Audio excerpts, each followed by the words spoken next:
واقعہ یہ ہے کہ مدینے سے جب آپ نکلے ہیں تو کسی جنگ کا کسی کو خیال، کسی کے حاشیہ خیال میں بھی نہیں تھا.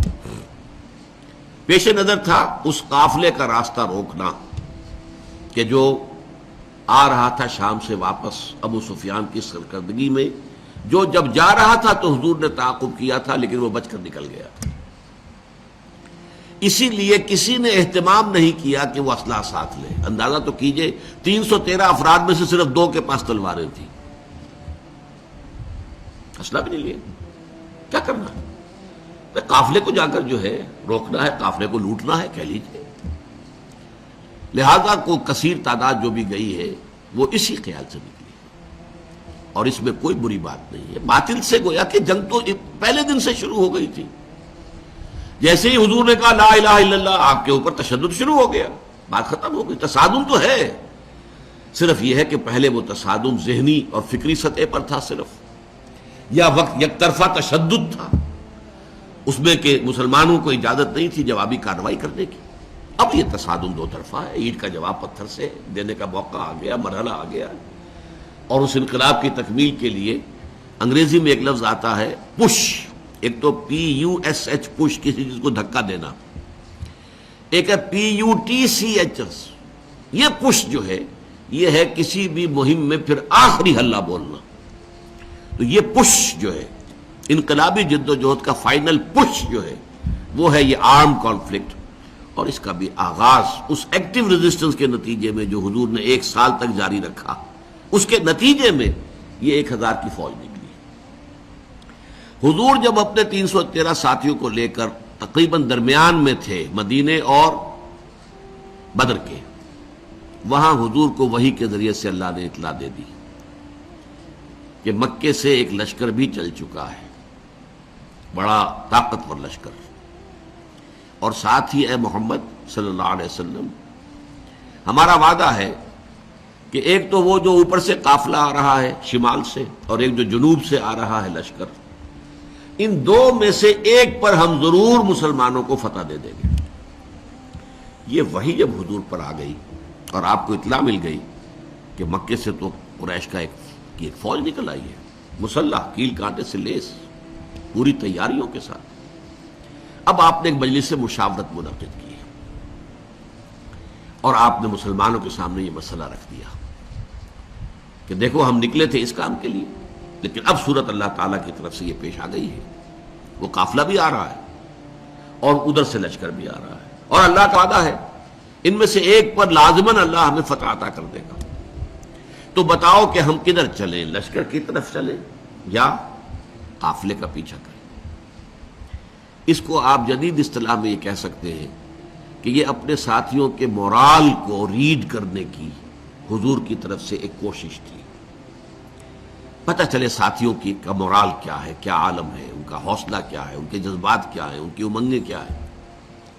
آیا وہ ڈر جاتے ہیں یہ سن کر کہ لشکر آ رہا ہے، قریش کا لشکر. قریش کا تو یوں سمجھیے کہ اس کا لفظ ایک دہشت پیدا کرنے والا تھا عرب کے اندر. قریش، ان کا لشکر اور تیاری کے ساتھ پوری طریقے سے کیل کانٹے سے لیس. یا یہ ہے کہ ان کے اندر اس کیفیت سے اور استقامت پیدا ہوتی ہے کہ ٹھیک ہے اب وقت آیا، اب وقت شہادت آیا ہے، اب وقت آیا ہے کہ ہم اپنا جو مقصود و مطلوب ہے، شہادت ہے مطلوب و مقصود مومن، نہ مال غنیمت نہ کشور کشائی. تو حضور نے جب یہ مشورے کے لیے بات رکھی، یہ بات بڑی اہم ہے، بڑی پیارا واقعہ ہے یہ سیرت کا. مہاجرین میں سے کئی افراد نے کھڑے ہو کر تقریریں کی بڑی جوشیلی. حضور جو حکم آپ کا ہو آپ بسم اللہ کریں، ہم تیار ہیں، ہر شے کے لیے تیار ہیں، فیصلہ آپ کو کرنا. حضرت ابو بکر نے تقریر کی رضی اللہ تعالی عنہ، لیکن حضور نے کوئی خاص اہمیت نہیں دی. حضرت عمر نے تقریر کی، اب بھی حضور نے کوئی خاص اہمیت نہیں دی. فرمایا بھائی دو مشورہ دو، آپ لوگ مشورہ دیجئے. پھر حضرت مقداد ابن الاسود نے جو تقریر کی ہے وہ بڑی پیاری ہے کہ حضور ہم موسیٰ کے ساتھی نہیں ہیں کہ جنہوں نے جنگ کے وقت کہہ دیا تھا کہ فَاذْهَبْ أَنْتَ وَرَبُّكَ فَقَاتِلَا إِنَّا هَاهُنَا قَاعِدُونَ، جاؤ موسیٰ تم اور تمہارا رب جا کر جنگ کرو، ہم تو یہیں بیٹھے، ہم جنگ نہیں کریں گے. ہم موسیٰ کے ساتھی نہیں ہیں، ہم محمد کے صحابی ہیں صلی اللہ علیہ وسلم. خدا کی قسم آپ بسم اللہ کریں، جو بھی قدم آپ اٹھائیں گے انشاءاللہ اللہ تعالی ہمارے ذریعے سے آپ کو آنکھوں کی ٹھنڈک عطا کرے گا۔ حضور ان کی بات کو بھی کوئی خاص اہمیت نہیں دے رہے، پھر فرما رہے اشیرونی، مجھے مشورہ دو بھائی۔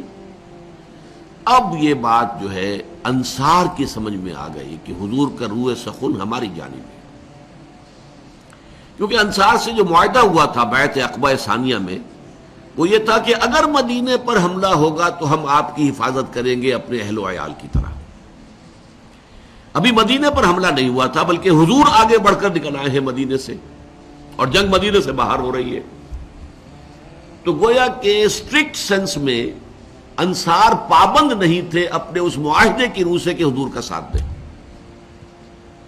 اور ظاہر بات ہے کہ اب جو سچویشن پیش آ گئی تھی، صرف مہاجرین کی نفری کافی نہیں تھی، 80-85 مہاجرین تھے، باقی سب کے سب تو انصار تھے، ان میں 313 وہ کفایت نہیں کرتے تھے اس سچویشن جو اس وقت پیش آ گئی ہے۔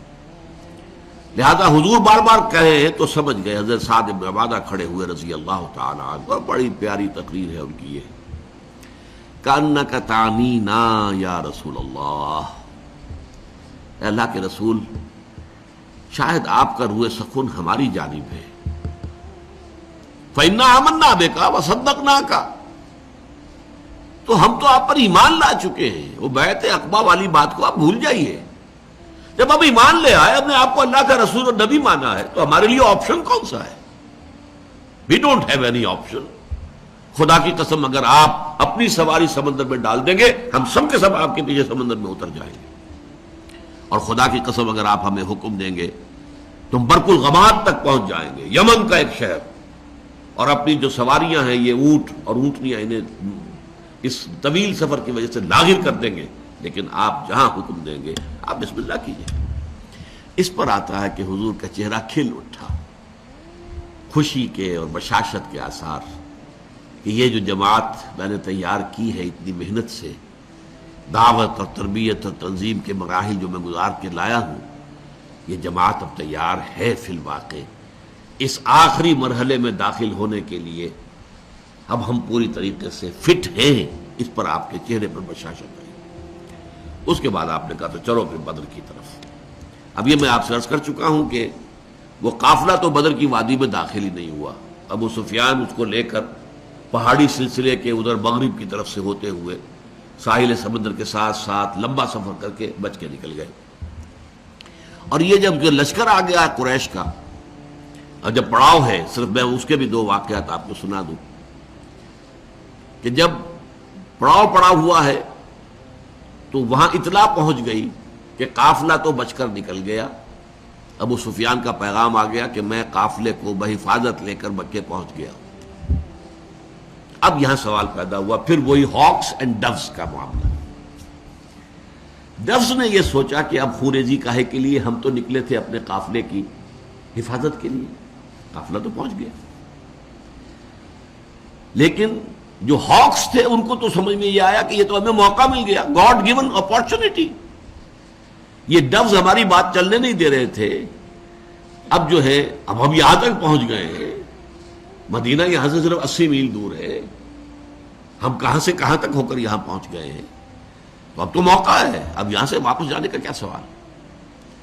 حضرت حکیم بن حزام رضی اللہ تعالی عنہ اس وقت تک ابھی ایمان نہیں لائے تھے، وہ گئے عتبہ کے پاس کہ عتبہ دیکھیے ہمارا جو وہ قافلہ تھا وہ تو بچ کے جا چکا ہے، اب یہ خامخواہ کی خوریزی اور جنگ کاہے کے لیے؟ آپ کی حیثیت یہ ہے قریش کے ہاں کہ اگر آپ اس کو روکنا چاہیں تو جنگ اب بھی رک سکتی ہے۔ اس نے بھی کہا ٹھیک ہے، بات تو تمہاری صحیح ہے، اچھا چلو چلتے ہیں ابو جہل کے پاس، وہ he was the chief of the ہاکس۔ وہاں جا کر بات کی، اور وہ شخص جو تھا پھر اس نے پینترا بدلا، تانا دیا عتبہ کو۔ عتبہ کے بیٹے تھے حضرت حذیفہ رضی اللہ تعالی عنہ، جو ایمان لا چکے تھے، حضور کے ساتھ تھے۔ ہاں معلوم ہوتا ہے عتبہ بیٹے کو سامنے دیکھ کر تم پر بزدلی طاری ہو گئی ہے۔ اب یہ عرب کے لیے بہت بڑا تانا تھا۔ دوسری طرف اس نے یہ کیا کہ وہ جو ایک مارا گیا تھا وادی نخلا میں ایک مشرک، اس کے بھائی کو بلایا کہ دیکھو یہ تمہارے بھائی کے قاتل جو ہیں وہ اب سامنے پڑے ہوئے ہیں، لیکن یہ لوگ چاہتے ہیں کہ جنگ نہ ہو۔ اس نے فوراً کپڑے پھاڑے، وہاں کا جو ان کا ایک قبائلی رواج تھا، چیخنا چلانا شروع کیا اپنے اس مقتول بھائی کا نام لے کر کے، اس کا انتقام، اس کا قصاص لے کر جائیں گے، واپس نہیں جائیں گے واپس یہاں سے۔ عتبہ نے بھی اس طانے کا جواب دیا کہ یہ صبح معلوم ہوگا کہ کون کاورڈ ہے، کون بزدل ہے۔ ظاہر بات ہے کہ عتبہ کو یہ بات کھا گئی، وہ چونکہ نسبتاً شریف النفس لوگوں میں سے تھا، یعنی عمر کے اعتبار سے بھی بزرگ، ویسے بھی تباہ ہے ہر ایک کی، جیسے کہ وہ شعر ہے کہ نہ ہر زن زنستو نہ ہر مرد مرد، خدا پنج انگوش یکساں نہ کر۔ نہ اہل ایمان میں سے سب ایک درجے کے تھے، برابر کے تھے، نہ کفار میں سب ایک درجے کے تھے۔ کافروں میں انتہائی سخت معاند بھی تھے، اور کافروں میں وہ شخص بھی تھا جنہوں نے حضور کو پناہ دی تھی جبکہ آپ طائف سے آئے ہیں مایوس لوٹ کر، وہ بھی کافر ہی تھا، مشرک تھا۔ اور ظاہر بات ہے کہ ابو طالب بھی تو کفر ہی کی حالت میں دنیا سے گئے ہیں، لیکن حضور کی مدد کرتے رہے، آپ کو سہارا دیتے رہے۔ تو ہر طرح کے لوگ ہوتے ہیں، تو عتبہ در حقیقت ان میں سے شریف النفس لوگوں میں سے تھا، لیکن شریف آدمی کو پھر یہ تانا بھی کھا جاتا ہے بری طرح۔ تو اس نے کہا اچھا یہ تو کل صبح پھر فیصلہ ہوگا کہ بزدل کون ہے۔ نتیجہ یہ ہوا ہے کہ پھر اگلے دن سب سے پہلے عتبہ میدان میں آیا۔ یہ اس تانے کا نتیجہ، اپنے بھائی شیبہ بن ربیعہ کو بھی ساتھ لیا، اپنے بیٹے ولید بن عتبہ، حضرت حذیفہ کا چھوٹا بھائی۔ اب بڑا بھائی حضور کے ساتھ ہے، چھوٹا بھائی یہاں مقابلے میں آیا۔ یہ نکلے جیسا کہ پرانے زمانے میں رواج تھا، مبارزت، چیلنج کیا، آئے کوئی ہمارے مقابلے میں۔ ادھر سے 3 انصاری صحابی نکلے، انہوں نے پوچھا کون ہے آپ لوگ، ڈسکلوز یور آئیڈینٹی۔ انہوں نے بتایا ہم انصار میں سے ہیں۔ کہ نہیں تم سے ہم جنگ کرنے آئے ہی نہیں ہیں، ہماری شان سے فروتر ہے کہ ہم یہ کاشتکاروں سے جنگ کریں۔ تانا دیا کہ مدینے کے لوگ تو کاشتکار لوگ ہیں، ہمارے مد مقابل بھیجو محمد صلی اللہ علیہ وسلم جو ہمارے قبلے کے ہو۔ حضور نے ان تینوں کو اشارہ کیا واپس آ جاؤ۔ اب حضرت حذیفہ نکلنے لگے باپ کے مقابلے کے لیے، حضور نے روک دیا۔ حضور کی شفقت و رحمت نے اسے گوارا نہ کیا کہ باپ بیٹے کے مقابلے میں آئے اور بیٹا باپ کے مقابلے میں آئے، لیکن پھر بہرحال 3 نکلے، حضرت حمزہ عتبہ کے مد مقابل، حضرت علی اور حضرت حارثہ ابن عبد المطلب۔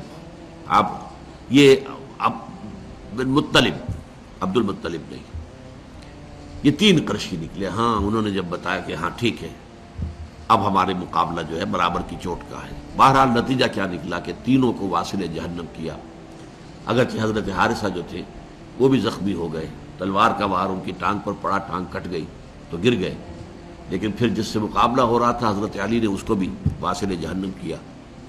یہ جو ہے جو زخمی ہو گئے تھے یہ واپس جاتے ہوئے جبکہ بدر سے جا رہے تھے حضور فتح مند ہو کر مدینے کی طرف، تو درمیان میں ان کا انتقال ہو گیا۔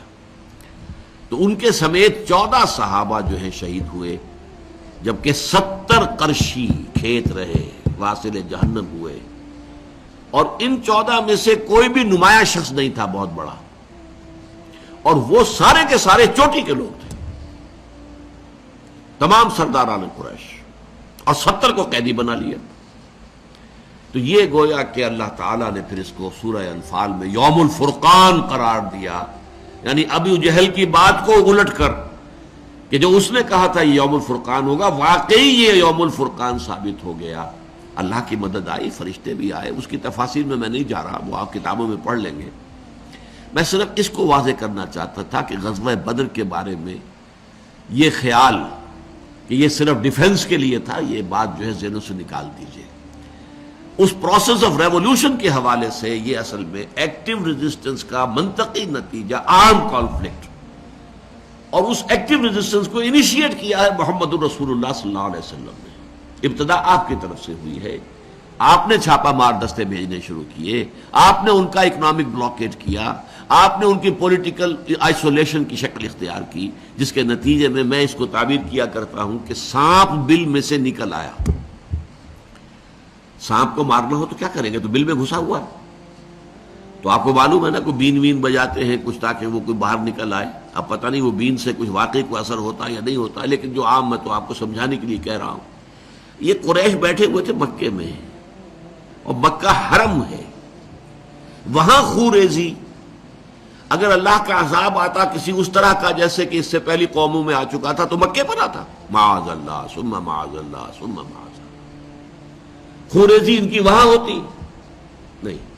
اس سانپ کو تو نکالنا تھا، اس سانپ کو نکالنے کے لیے محمد الرسول اللہ صلی اللہ علیہ وسلم نے جو اقدام کیا، جو ایکٹیو ریزسٹنس کا جو پروسیس شروع کیا، اس کے نتیجے میں وہ 1000 کا لشکر نکل کر جو آیا ہے، وہ گویا کہ سانپ جو ہے وہ اپنے بل سے باہر آ گیا اور میدان بدر میں اس کا سر کچلا گیا۔